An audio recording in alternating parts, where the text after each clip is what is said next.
নমস্কার বন্ধুরা, লিপিস কিচেনে সবাইকে স্বাগত। আজ আমি আপনাদের দোকানের মতো নরম পাকে একটা মিষ্টি রেসিপি দেখাবো। খুব সহজ একটা মিষ্টি রেসিপি, যে কেউ বাড়িতে খুব সহজেই নিজেই বানিয়ে নিতে পারবেন, আর খেতেও দোকানের থেকে অনেক বেশি ভালো হবে। মিষ্টিটা হালকা কিন্তু দারুণ সুন্দর খেতে।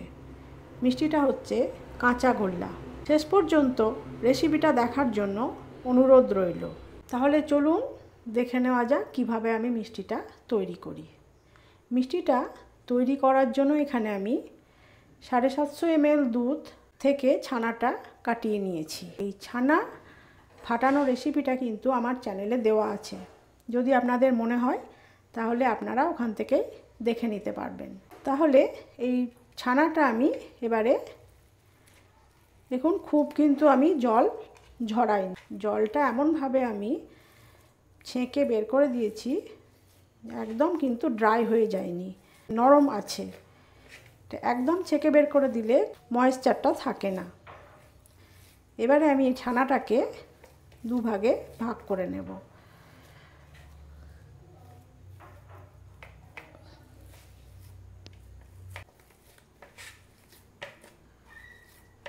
এখানে আমি এই ছানাটার মধ্যে হাফ চামচ চিনি দিয়ে দেবো। তারপর আমি ছানাটাকে খুব ভালো করে হাতে করে চটকে চটকে মেখে নেব।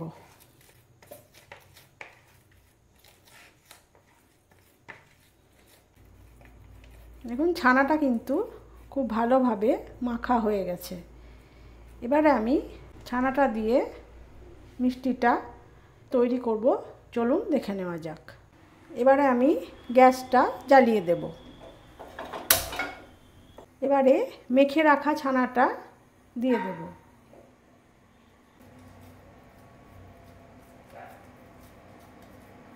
এবারে এই ছানাটার মধ্যে আমি এখানে যতটা আছে তার থেকে কিন্তু হাফ এই ছানার মধ্যে দিয়ে দেব। কনডেন্স মিল্কটা কিন্তু আমি বাড়িতেই তৈরি করে নিয়েছি।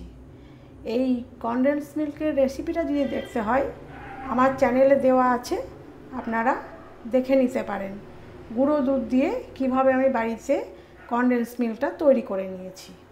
এবারে আমি ছানার মধ্যে কনডেন্স মিল্কটা ঢেলে দিচ্ছি।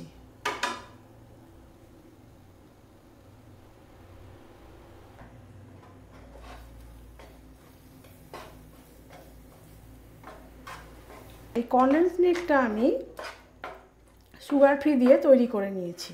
এই মিষ্টিটা খুব হালকা হয়, সুগারের পেশেন্টরাও কিন্তু এটা খেতে পারে, কোনো অসুবিধা নেই। আর এখানে তো আমি কনডেন্স মিল্কটা সুগার ফ্রি দিয়েই বানিয়েছি, আপনারা একবার দেখে নেবেন, আমার চ্যানেলেই দেওয়া আছে। আর এখানে আমি হাফ চামচ মতন চিনি ইউজ করেছি। গ্যাসটা কিন্তু একদম সিম করে ছানাটা নেড়ে নিতে হবে।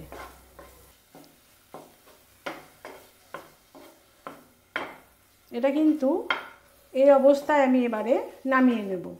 আমি এখন গ্যাসটা বন্ধ করে দিচ্ছি, আর কোনো গ্যাসের কাজ এখানে নেই। এবারে আমি মিষ্টিটা কিভাবে তৈরি করতে হয় আপনাদের দেখিয়ে দেব। আমি দোকান থেকে এই 50 গ্রাম মতন খোয়া ক্ষীর নিয়ে এসেছিলাম। এবার এই খোয়া ক্ষীর থেকে আমি একটুখানি খোয়া ক্ষীর,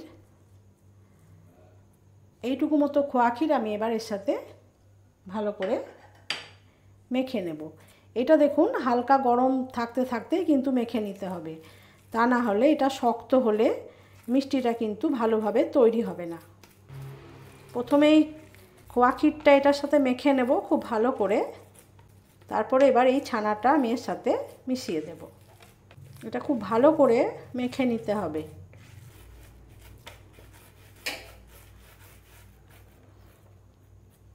এবার এইভাবে একটু লম্বা করে নিয়ে একটুখানি গোল গোল কেটে নিতে হবে।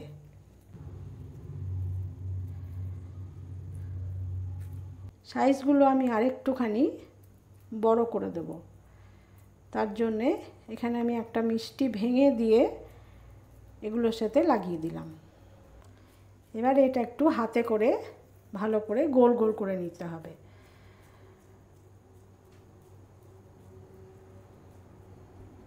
তারপরে এখানে দেখুন আমি আমুল স্প্রে নিয়ে নিয়েছি। এই আমুল স্প্রেটার মধ্যে এবার এটাকে আমি ঘুরিয়ে নেব।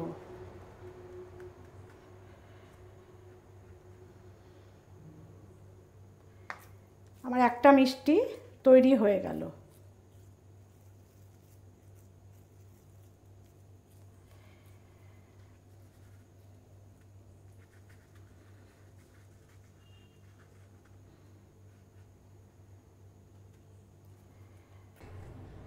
এবার আমি কাঁচা গোল্লাগুলো এইখানে তুলে নেব। কাঁচা গোল্লাগুলো রেডি হয়ে গেছে। এবারে আমি একটুখানি আপনাদের ভেঙে দেখাই।